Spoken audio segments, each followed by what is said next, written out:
I wasn't reading it for him, and we don't even tend to read each other's projects that much, to be honest. Not that we're not interested, we just kind of don't want to step on each other's toes. But he was sent it as a sort of spec script, and he pitched me the one line. I was like, you need to direct that movie. That's an amazing movie.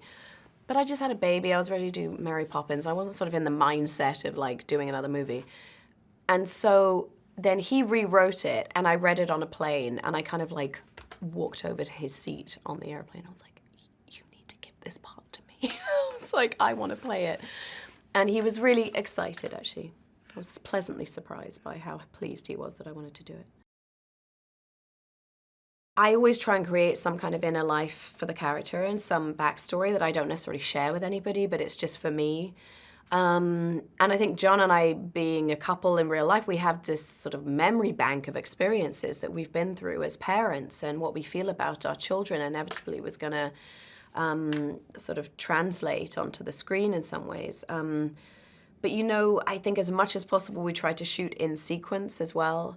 So that helps you with the through line of what you're bringing to every scene. And it was a beautifully mapped out script. And then within the scenes, we'd sort of stretch them around to see what would be the most effective way of scaring people or moving people or, you know.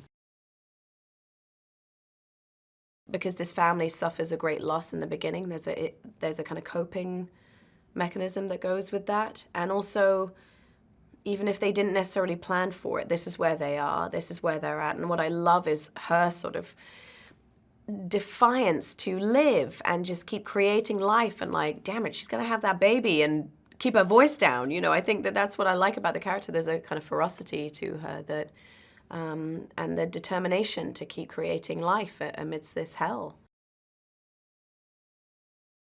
Really warm, nurturing. They are everything to her. Their safety, their happiness is paramount to her. She's a very, very nurturing character.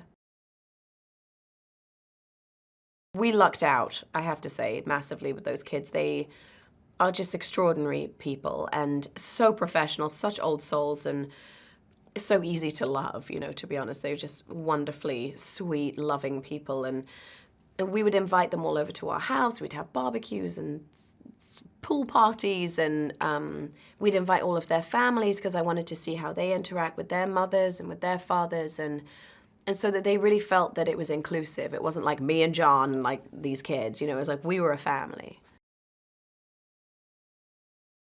I think ultimately if you have a kind of confidence with each other and a comfort with each other, whether it's emotional or physical comfort with each other, then that is really important for these scenes and a film that essentially really is about family. As much as it's terrifying, it's a metaphor for parenthood. It's a metaphor for the dread that we all have.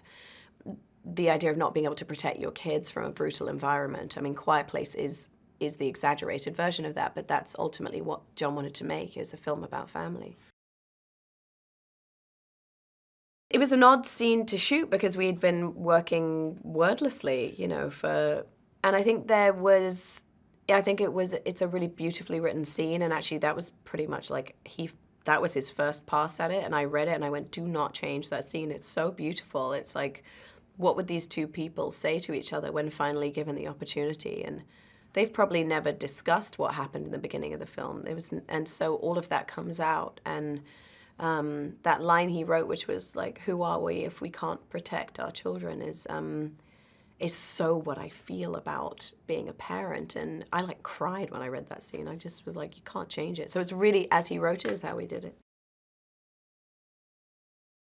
He is so detailed and he is so interested in the minutiae, because ultimately this film just needed to have great heart, and the heart is found in the details.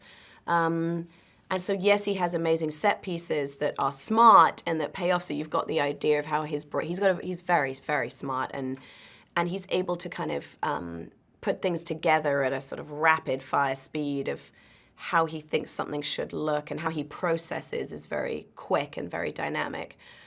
But he is so interested in the small, he sweats the small stuff. And that's what I like in a director, is like, I want someone to sweat the small stuff and dig for the gold. And he knows how to do that.